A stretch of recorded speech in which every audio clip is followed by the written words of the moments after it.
So hi everyone. I think some of you walked in after the introduction. So I'm Pushpa Aman Singh. Uh, I'd like to call myself a friend of all of you guys. I think you asked who's in the audience. Majority of you are NGOs. And I'm so fortunate that I'm getting to speak about a topic that's very close to my heart. I came with no preconceived notion into the nonprofit sector. It was literally by accident. And on the day of the Gujarat earthquake, I was to meet, Venkat and the team at Give India in those days in Gujarat. And that changed the course of my life, which I kind of said about yesterday. So I just came in and said, my experience in financial services was not just financing, the tagline I'd coined was not just financing, changing lifestyles. And as a child, I was always very concerned about unequal opportunities and an unequal world. And how do we kind of move money from one pocket to the other? First, I did it the first 7.5 years of my life in the business world. I went to a business school where talking about the social sector was just 90 minutes. And it was in those days, I mean, I'm now 50. So I'm talking about 89 to 91 when I was in business school. And it was more about how do you manage activism, and we were still using business management books from the West. And so it was about managing one stakeholder component. I'm glad that we've come a long way.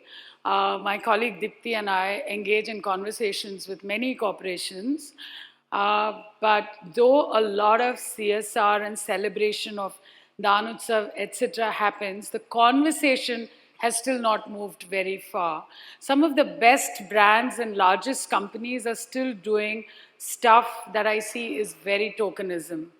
And so it's for us to kind of move that conversation forward and to move it where it should be. And the good news is that a lot of people who worked in the corporate sector, folks like me, are discovering this sector, and we really want to make a difference, right? And the beauty is that you understand the language and the concerns of both. And I truly believe that there is a path, there is, a common space where we can engage in dialogue and make things happen for the greater good of everybody. Because though we wear different hats, corporate titles or non-profit titles, at the end of it, we are all living in this one planet, and we want a better life for everybody. So I think we are all connected. We just need to find those points of dialogue. So I started my career at Give India. And like I said, the earthquake had already happened.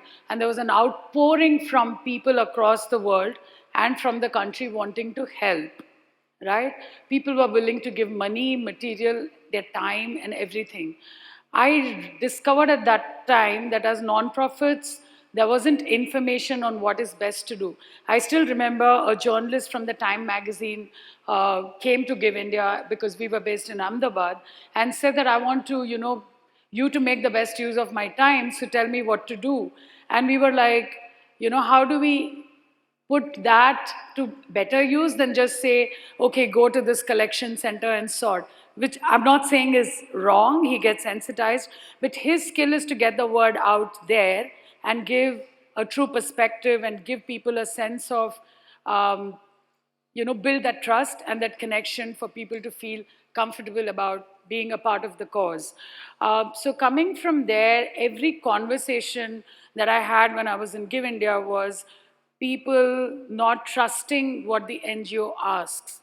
So I did a lot of the stuff that I did in the corporate space, what we used to call due diligence or assessing risk, to make sure that the money you give comes back with the returns there, and here with the social impact that you wanted to create. So I just set about with a lot of humility that this is a different space. We're here to do good, and we need to understand what are the right information indicators or parameters and how do we get that out, and how do we create a very non-judgmental approach, so that it doesn't have to be that if you speak English and you can make a good PowerPoint presentation, you get funded. We didn't want that to happen. And I'm so fortunate that I got initiated into this sector by none other than Venkat, whose name was taken yesterday. And we had 100% value match, saying that, I mean, I went to a convent school, and what used to happen is, typically, it was an English-speaking school in a highly Gujarati-dominated state. And I would see the teachers and even the nuns' preference for people, whose parents spoke English and who were turned out very smart. I'm not saying that they were necessarily rich, but, people who looked smart. Uh, those days, we didn't have the kids that we wear, the sports shoes. Very few people had, we used to call them gola shoes. Most of us had standard leather shoes. So these were all indicators, and they used to bother me. So I was very glad when Venkat said we are building Give India as a platform where, your brand may not be known, but we want to bring donors. And yesterday, Atul talked about convenience, confidence, and so this confidence piece was all about trust, which kind of stuck with me, and the rest of my life, my work is dedicated towards that. So Alex, I have only 1 minute left, but let me, if I can get a couple of more minutes. So at Guidestar India, what we're trying to do is two sides. Those are our two pillars.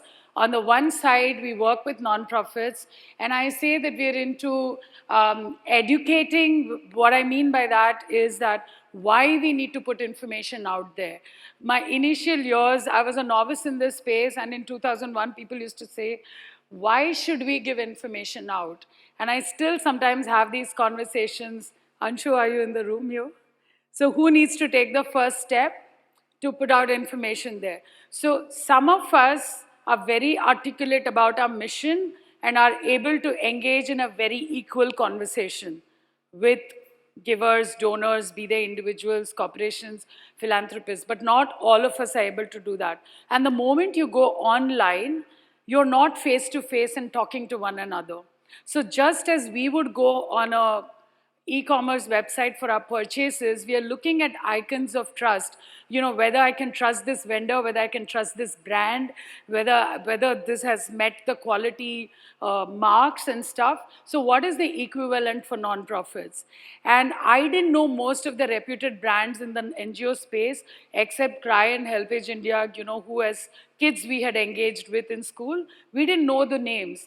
I mean, there was Pratham, Jaipur Food, all of these organizations. It was my ignorance that I didn't know them.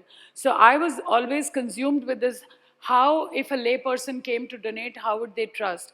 So like in the for-profit space, when you go for a public issue to the capital market, you actually had a prospectus where you talked about your mission, vision, what you're trying to do, your projections of how you will use that money and what you will give back. In the nonprofit space, we don't do that, right? And there's no third party like a merchant banker who says, I have verified all this and puts a stamp. So we always saw Give India as an exchange. Of course, now the government is talking about the social stock exchange. So we said, we need to kind of do a certain level of due diligence before the nonprofit comes on the website, and we're able to give this third-party assurance saying that everything is good here, and we can say that you can trust this organization to deliver on what it says. But we never posed as people who have expertise in the domain, that is in education or healthcare or disaster response, that you guys know to do much better on the ground. You decide your performance indicators, you decide the cost of your project, and all we said was put that out there, and we were only looking at a mechanism to say that, will you honor what you have said? So in my early years, I've gone to understanding goat rearing projects. I've looked at the HelpAge India Adopt a Grant project, and often I found that NGOs were under costing, means we were not putting out the real cost of our work. And so when we say sponsor a child for a 1 month school training, we weren't really putting all our costs. So my background for finance and costing and all of this, I was always trying to speak on behalf of nonprofits and see how do we get this right. And with all the realization that splitting up our projects into those tiny bits was not the best thing to do. And I remember that CRY always said that you give the annual report to all donors instead of saying this is the cost of a child. So it was a journey for donors, right? You start with I sponsor a meal, I sponsor a cataract operation, but even with organizations like Shankar Netralaya, we said come up with the average cost, and they were doing thousands of operations a day. So how do we build trust? So did this operation actually happen? And was your money used for patient A and yours for B and not for A?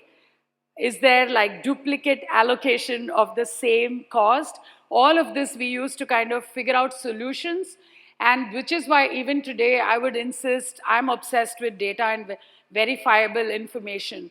So tag things with IDs and numbers so that you are able to inspire trust. We're not saying forget the names. So during post-tsunami, where global giving played a very big role in raising funds from the diaspora and the foreigners, it was important to say this particular boat or catamaran was sponsored, right? And we are not double counting. So in fact, boats were numbered and people took pictures with their boats. It sounds ridiculous to some of you.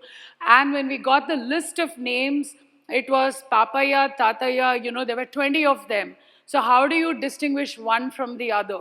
So on Excel spreadsheets, one was trying to address all of that. So the education piece, that is what I'm talking about. On the other side, we talk to the donor community, whether it's platforms or philanthropists or foundations, saying that we have gone through all of this. You focus on program assessment, setting your indicators, having conversations around that. I've really run out of time, so I just want to say that we have this kind of a breakup of organizations, and you can begin anywhere you like. Just coming on Guidestar means we check your PAN number, that the income tax, that you're within the income tax framework of being compliant, because for a donor, if they want an ATG, its validity depends on whether you're filing your tax returns. So to come on to Guidestar, your PAN number and your basic registration as a not-for-profit, and then comes, these verified and certified NGOs. We have NGOs across causes. All states of India are covered. Old and new organizations. Our oldest organization is pre-independence.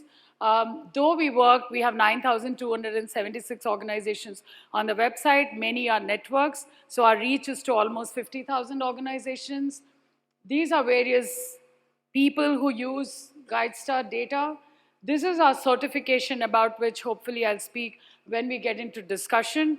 Very clearly spelled out norms are there, and up to the transparency key, it's totally free. But beyond that, we recover at least some of the cost that goes into doing the due diligence. Donors get lists like this updated every week on the site. These are the different types of information that people have to put. This is a profile of CRY, which is our platinum partner. People can see your documents, pictures, your financials, board details. So, I'm happy to share this PowerPoint with you all later. These are some of the organizations who are our partners. Yeah, that's it. Thanks. Thank you, Pushpa.